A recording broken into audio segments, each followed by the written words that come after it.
Welcome back to the Rebel Tribe podcast, where we keep defying the norm and building lives on our own terms. My guest today is Jennifer Urezzio, founder of Soul Language and a true spiritual renegade. That's why I love her. She helps people put words to their soul's truth so they can live with more clarity and confidence and purpose. So if you have ever felt disconnected, stuck, or like you're just speaking the wrong language in your life, this episode is definitely for you. Jennifer, welcome. Hello. Thank you so much. I'm so excited to be here. Yay. Let's get right into it because the thing that attracted me to you, I run the Rebel Tribe. So when I saw that you call yourself a spiritual renegade, it immediately like, okay, woman after my own heart. Can you Yeah. tell us what that means Yeah. and how you came to own that title? Um, so a spiritual renegade is highly innovative, highly intuitive. They're not going to do it like anyone else does it. They kind of go against the norm, go against the flow to change the planet. And I was in the shower one day talking to the energy of my business. I'm like, I need a community. Where is my community? I have all these community and they're all separate. And what I heard was start a Facebook group. I was like, oh, no. I don't like Facebook. I find it annoying. I find groups annoying. And I don't know what to call it. What I heard was spiritual renegade, and I was like, oh, I have to start a Facebook group because there are so many people who just act on instinct, not follow their soul. And that's kind of a really rebel thing to do. And those people need a place where they can let down their hair, that they don't have to be the strongest person in the room, because normally a renegade is the strongest person in the room. And they can talk with other people that are like-minded and really feel seen. And so that's why I started the Spiritual Renegade group, and that's why I'm a renegade. Oh my gosh, that's I'm just laughing because it just sounds so much like how the Rebel Tribe got started. It was the same kind of thing. I was meditating. I was supposed to come up with I was at a workshop and I was supposed to come up with a lofty mission statement. It's like, I don't have a mission statement. I'm at this workshop so that I can learn how to make money. That's why I'm here. That's my mission. And then I was meditating. It's like, no, you're going to start this community of Love it. women. I was like, oh my God, you mean Facebook group, don't you? And here we are. Yay! And I think That's that's just what happens, right? When you take that leading, when you listen, I think the receiving happens, right? The compensation happens. And people are just waiting for that thing that has been in the ether for you to kind of take hold of and create so they can show up. I agree. I agree wholeheartedly. If you listen, it will come. Right. Exactly. And so many of us do struggle with that question of who am I really? What is my purpose? What is my mission? Surely this is not it. How did you discover that whole idea of soul language? And you know what? How did you figure it out? So I was asking really big questions in 2007-ish. Like, okay, I know why I'm here. I'm a powerful healer and teacher of service in the spotlight. That's a great groovy title. What do I do with that? And where are my people? Like, where are my tribe? Because I'm really pissed off. And I went to this conference where I was speaking about essential oils and life purpose. And I sat down next to this woman and she went, we're going to be friends. And I was like, totally. In my inside voice, I was like, why her? And not this other woman across the way, but I don't really care if I pick on this woman for years. I don't even care if I ever see that woman again. And so I was asking that question and I was asking big questions like, how can I fulfill my purpose? How can I reach more people? And I was on a massage table being covered in red mud. And what I heard was, that's soul language. And I was like, I don't know what that is, but somebody get me a pen so because I need to start writing. And what I heard through divine guidance is, human beings love words to put to things. When they have words, they can form a connection. It becomes tangible. And what I heard was each one of us has three core energies of soul: your mission, how you feel that mission, and then your soulful personality. And when you have this conscious connection, it allows you to move from pain and programming to consciousness. And when you put consciousness into everything you do, it grows, it expands, it succeeds. And so that's kind of how it came about. And then a couple of years later, I was sitting with a woman who was kind of developing some of my services. And she's like, well, tell me about business. I was like, well, business has a soul. And I went, oh my God, I can identify that soul. And then we started identifying business energy. And the thing with business energy is it doesn't have your pain, it doesn't have your programming. It's pure consciousness. So if you put goodness into it, it will expand and create goodness. If you put crap into it, it's going to be crappy.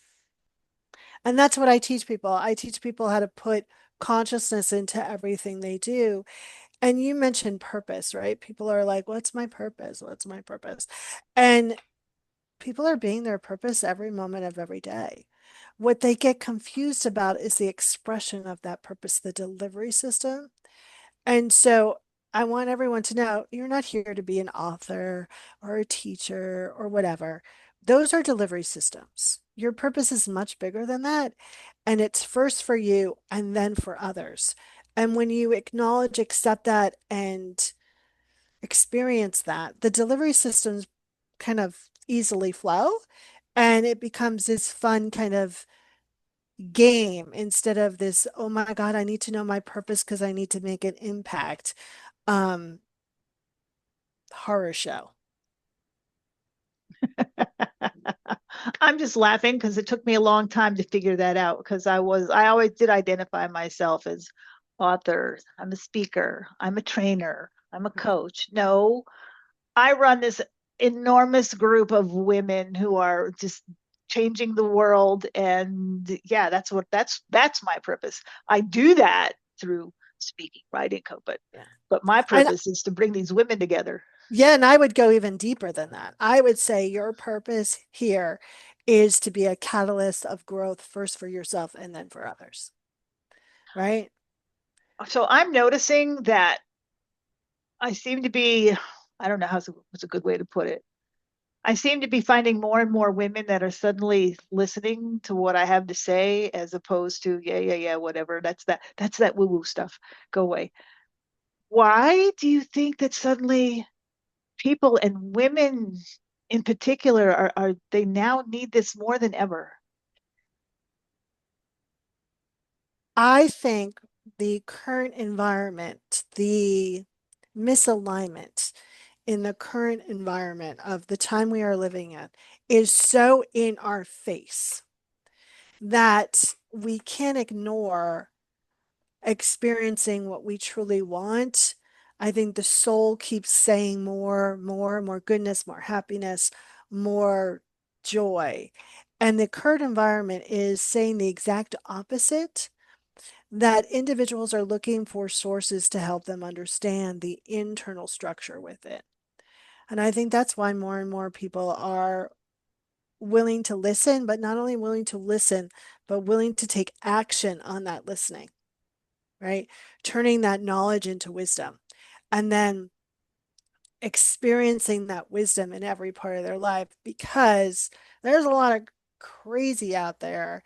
And in that turmoil, people need a anchor, and understanding who you are and accepting it fully and completely is the only anchor you need.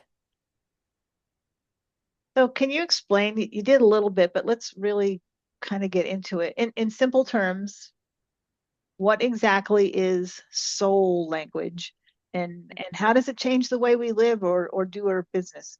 Yeah. So soul language is a paradigm that puts tangibility words to three energies within your system: your mission, how you'll be known here, or the fuel of your mission, and then your soulful personality, how your soul prefers to go through life.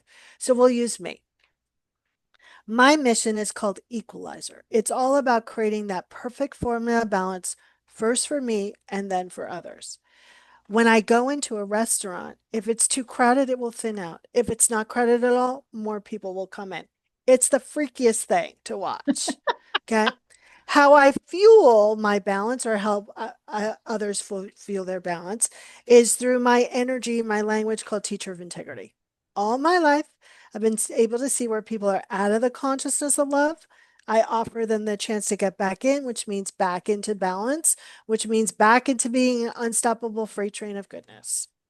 My soulful personality is called graceful warrior, action, movement, courage, and grace.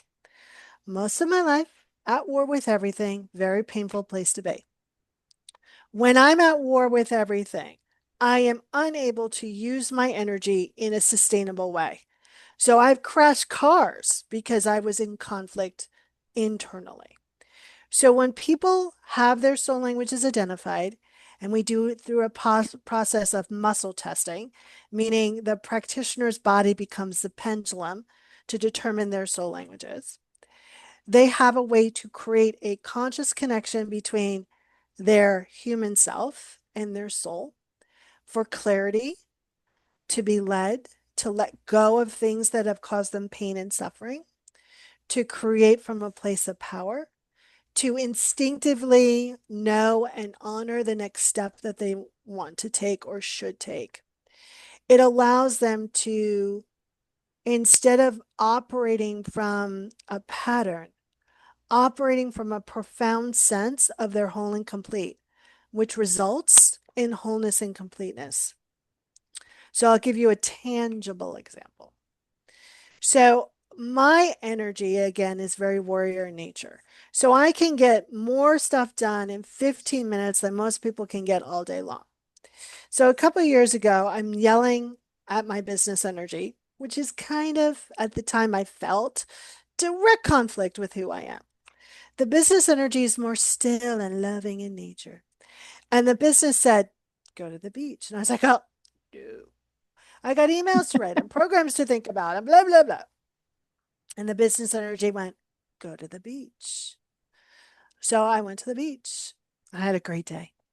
And I came home and there was 3 new clients in my inbox because before I went to the beach, I was putting action for the sake of action, doing for the sake of doing. I was operating from programming, fighting. I got to get things done. When I went to the beach, I calmed down. And what I put into my business was a profound sense of balance. And so the result was more abundance. And I teach people to understand what they're putting into everything they do. Okay, so I know that I have some women out there that are going to be looking and going, yeah, okay, that's she's talking woo-woo stuff again.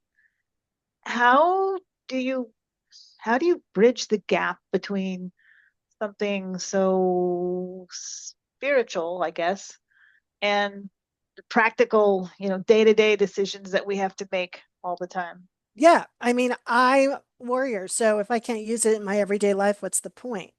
Here's the practical use.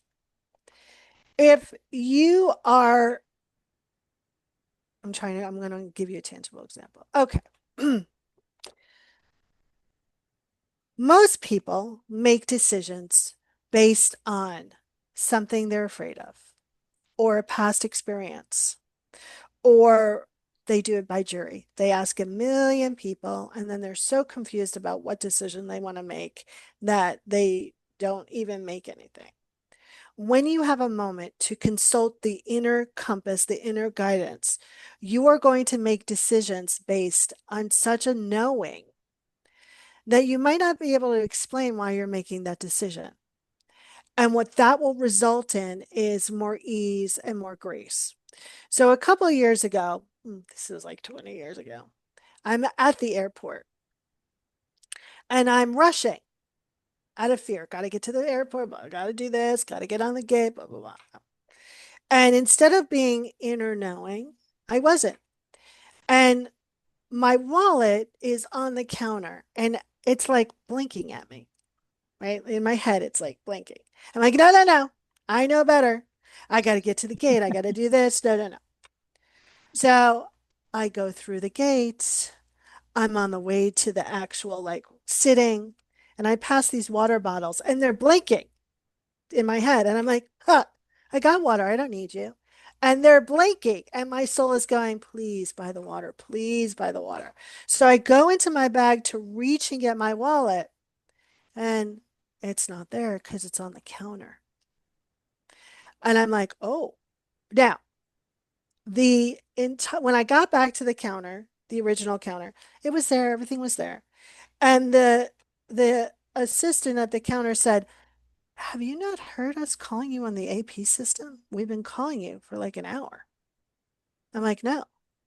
When you are in fear, when you are operating from pattern, you cannot hear your inner guidance system, your inner knowing about what direction is easily led.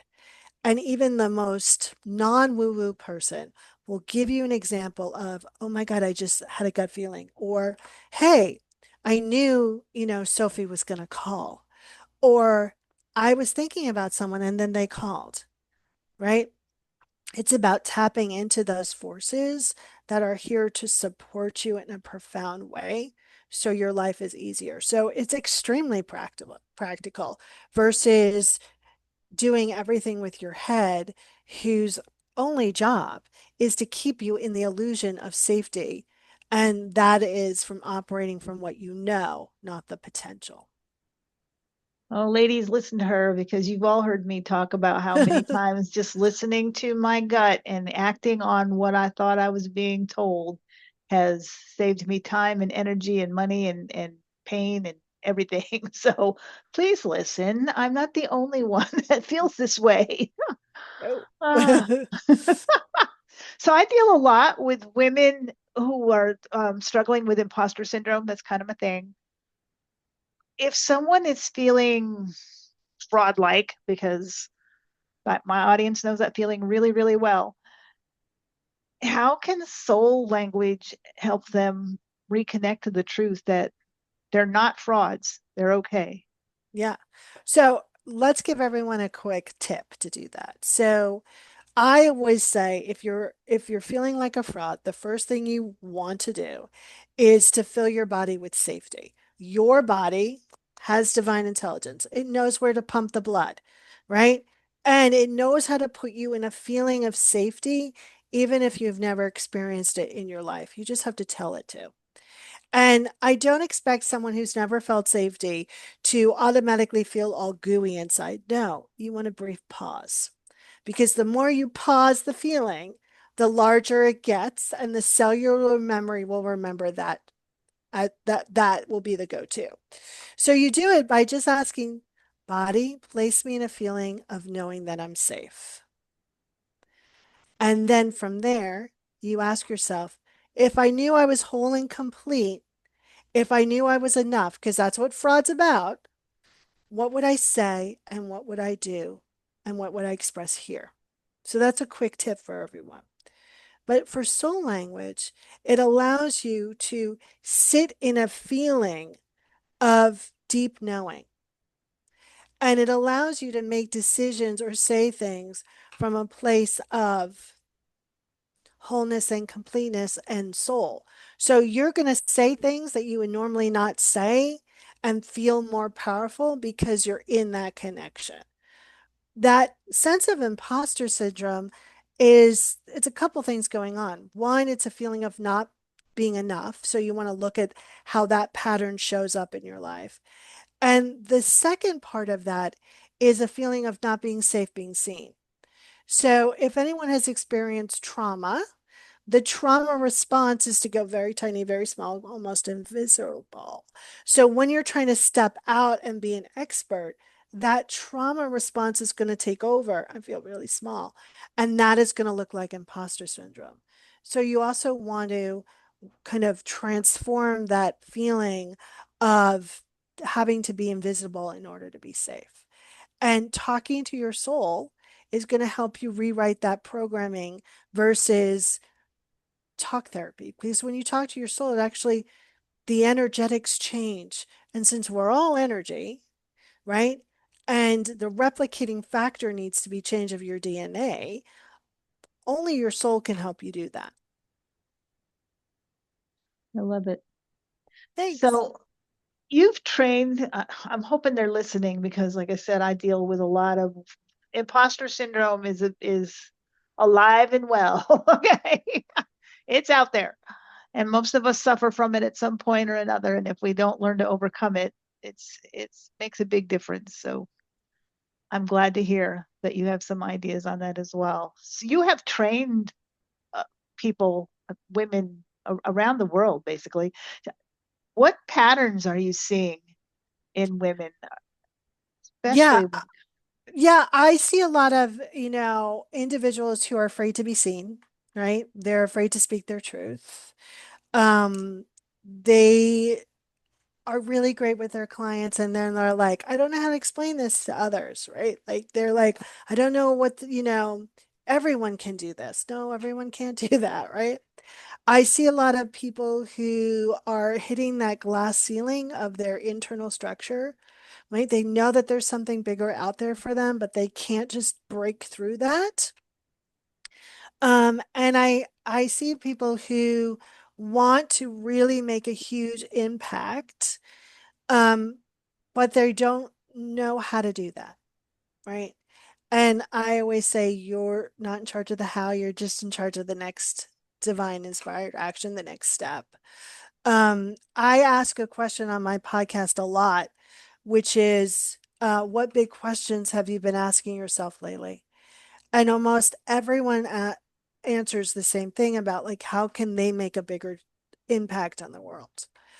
And the way you make a bigger impact on the world is making a bigger impact with yourself first. And a lot of individuals are not even on their list for themselves, right? They're nowhere near the list. And they're always like, I want to be of service. I want to help more people. And that giving and receiving circle is then out of balance. And they're not in service, they're in servitude.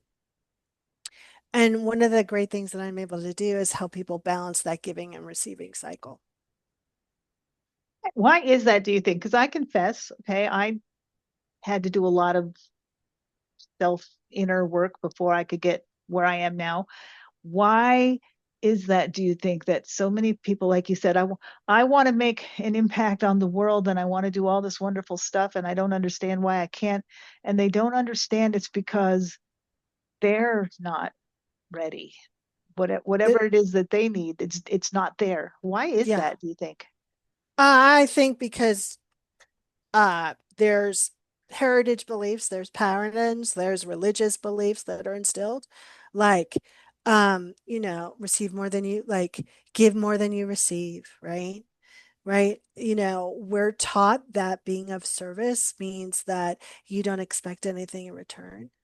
I think women are typically extremely strong, and so they pick up the slack every time around, and they're not used to asking for what they want, they need, they desire. I think we're taught to only be like only kind of survive instead of thrive. And um I think also part of it is when people do ask for what they want, there's this societal thing of like, oh my God, Jennifer's so needy, right? Versus, oh, wow. And listen, there are people who ask for a lot and are emotional and physical sponges, right? They're just draining. But there is a way to ask and declare what you want and what you need without feeling like a victim or a martyr. And we haven't been taught to do that. If you ask for what you want or what you need, you're a victim, right? And so I think those are some of the reasons this pattern is so kind of invasive in our society. I believe that because I'm not going to say which church, but yeah, when I grew up in a church background, and yeah, the whole thing of give and give some more. Right. And what I took me a very long time to understand is when I have more, I can give more. So Right. it's okay to want more because then I can give more. It It's is like, your wow, what a divine, concept. right. It is your divine right. It is really the way we're set up. The kind of law is, you know, like you give 10%, it comes in percent 90 back. And most people give 90% and don't even take the 10% back. That has to be switched. And anyone who making a big impact has to receive more than they give because there's a lot of cogs to fill the wheel of making an impact, especially in this kind of technology environment. So how does knowing your soul language impact the way you show up in your career and your relationships and even those money decisions that we all hate to make because we're women? You show up with more power, with more grace. You show up with more clarity. You show up with more, well, you show up with less imposter syndrome because you don't have to prove yourself, right? You show up with a more knowing that it is your right to declare and receive. You show up with less agenda. You show up with less longing because you're not um, giving, and just waiting for your turn. You have more energy, you have more time, and it's a lot more fun, right? You're not working till you drop because you're taking peanuts. My mother once said to me, like a dozen years ago, when I was dating a jerk, we don't call him that, we call him something much more offensive, but she said to me, why are you only willing to receive peanuts? And I really looked at that like, whoa, she was right. He was a jerk. And it's a question I ask myself consistently. I ask it this way: how can I receive more? Because if I can receive more, then everyone I know will be more sustainable. And that will create more sustainability in the world. You don't, it does no good if there's two people on the ground crying, right? It's about really showing up in your powerful self. And when we do, we don't have to take power from anyone else. We don't have to beg or deny anyone else. Everyone else gets a fair shake. So I think being in contact with your soul, having those tools for internal structure that's solid allows individuals to create more ease and more sustainability in their lives and therefore offer that in the lives of others. So the women in the rebel tribe are learning that it's okay to want both impact and income. What role do you think spiritual alignment plays in actually creating financial freedom? Yeah, I mean, money is a resource of source. And if you're stiff arming the universe, right, money doesn't have free will and we give it such power. It operates on what you put into it.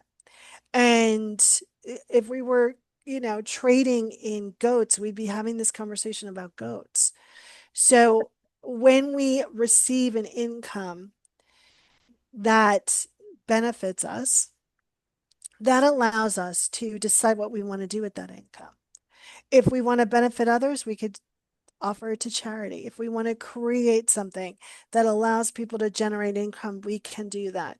But if you are operating on a survival kind of structure, meaning, oh, I don't know where my next meal's coming from, or I don't know how to pay the mortgage, then you can't evolve anything. You can't have an impact on anyone because you're too busy surviving.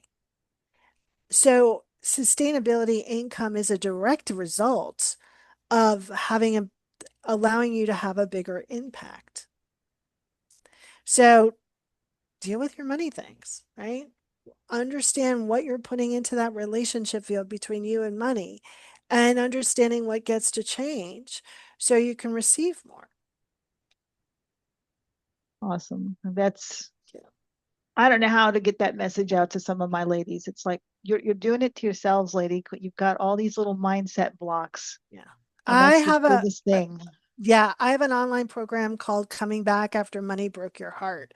Because if you haven't healed, I did it with Jennifer Bloom. If you haven't healed the heartbreak around money, it's hard to build additional foundations on money. And most people don't heal that heartbreak. And it was called the best money class ever. And I periodically take that class every couple of years. I listen to myself and Jennifer Bloom and I take it again because it heartbreak is so kind of little heartbreaks happen all the time. And once you kind of heal those heartbreaks, you can then move from survival into abundance mode. So you can't, it always annoyed me when people are like, write your check for like $1 million. And I'm like, but someone's having a hard time asking for like 200. You're not going to make that jump, right? So you need a foundation of goodness before you can make that jump. So let's create the foundation of goodness for everyone. Yeah, I just laughed because I've been in that class. Only I it hate wasn't. that It class. was. I know. So, what would you say? Because the women that are listening right now who feel stuck or disconnected, or like she's maybe speaking the wrong language in her life, what would you say to them right now? Start with a willingness to have your mind chase how there can be a difference. When we give our mind something to chase, it will chase it. So I always say, start to chase how you're enough. Like, have your mind look for ways that you are enough. Start doing that because that will allow you to shift that energy. And we need to move from shame and fear so we could start to move up the consciousness ladder. Because someone who is really stuck, telling them to be grateful, it's not going to work. Like that's too big of a jump, right? So just start to notice how there is goodness peeping up in your life just by asking your mind to chase that. And you'll start to notice and you'll start to attract more of it because you're starting to notice. Well, you've created all these frameworks and classes and programs for connecting with soul, but what's something that you personally do every day, like an everyday practice that you can't live without? I um I read affirmative prayers and I write affirmative prayers. So I have this little green book with all my affirmative prayers and all my little notes. So I do that every day. Um One of the things I love to do is I love to color. So I've been coloring mandalas and which was really interesting. A couple weeks ago, I was like cranky and I was coloring mandala and all of a sudden it popped into my head, oh my God. And this was in August. I didn't build that client for June. Like I just skipped over because we changed our system. And I was like, whoa, like that was a good chunk of change. No wonder, like, so I emailed her and she's like, hey, no problem, just bill it today. Right. But I don't think unless I took the time to pause and reflect, I would have been aware that I missed that. So anything that allows me to be active and yet reflective, I love to do. Okay, so you learn to listen to your soul. How do we know? How does a woman know when her soul is speaking? How can we tell? Your soul is speaking all the time. You're just hearing it through layers. So your soul will speak probably in little whispers. It will speak, it doesn't sound like a hamster wheel in your head. It doesn't go. It's like, it's, imagine for a moment you're getting on a plane and you feel this sensation, don't get on the plane. That's your soul. Your mind or your fear is, oh my God, what am I going to tell Susan when I'm not on the plane? And what do I do? And what happens if the plane crashes? Should I tell everyone to get off the plane? And what if nothing happens on the plane and I feel stupid? That's your mind. So start to notice the hamster wheel of your mind. And that will also allow you to hear the kind of the the steadiness of that soul, that intuition speaking to you. I'm just thinking back to a couple of times when I was listening, and I had the hamster wheel, and I thought it was soul, and apparently it was not. Thank you. You're welcome. Tune out the hamster wheel. You So, want to love the hamster wheel. You want to be like, thank you for keeping me safe. I call that hamster wheel Joe because Joe lies, right? So I'm like, thanks, Joe. But we're going to focus over here instead of creating fiction with that hamster wheel. It has a purpose. And once you start acknowledging it, it will get quieter and quieter and quieter, and you'll hear more soul. so if you could leave the ladies listening with just one, I don't know, soul activity, something, one small action that they could take. I'm not even going to say today because there's some of them are a little slow. But if there was one small action that they could just take this week to feel more aligned, what would it be? I would ask them to take a deep breath, fill their body with safety, and then just ask their heart, what do I need to know today?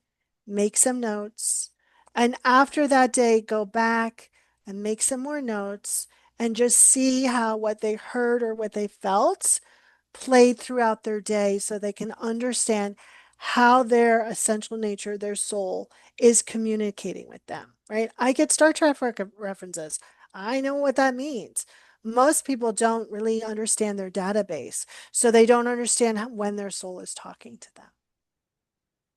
And I didn't mean small or slow, as it's No, you're I know what you cautious. meant. I'm apologizing to my ladies. You're cautious, and I understand that, and I respect that. So, giving you extra time. You have a whole week to do what she just said. Okay. Mhm.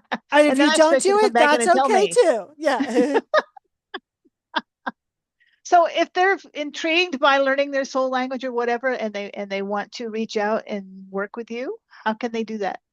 Soullanguage.us. If you look under the soul language section, you can sign up for a discovery session, which is free. And I will identify one of your three core energies of soul. That way you get a taste, you understand, you'll leave with tangible tools. So that's the best way. Soullanguage.us, look under soul language, and there's a discovery session there. Wait, I might do that myself. I would love to, because now I really want to know what your soul language is. This was wonderful. Thank you so much. I mean, it was a powerful conversation, and I just love it. Remember, ladies, confidence kind of starts with knowing who you are, and trusting that little voice. I tell you the voice in your head, she's telling you it's the voice in your soul, wherever it is. Trust it. It's trying to tell you something. So, and if you love this episode, share it with a friend, hit the follow, hit the subscribe. Do the stuff, okay? I'm not really good at that, so do the stuff, okay? And until next time, stay true to that inner voice, that inner soul. Stay true to it because that's how you make an impact. Jennifer, thank you so much Thank for you. being here. I really appreciate it. Thank you. It was lovely.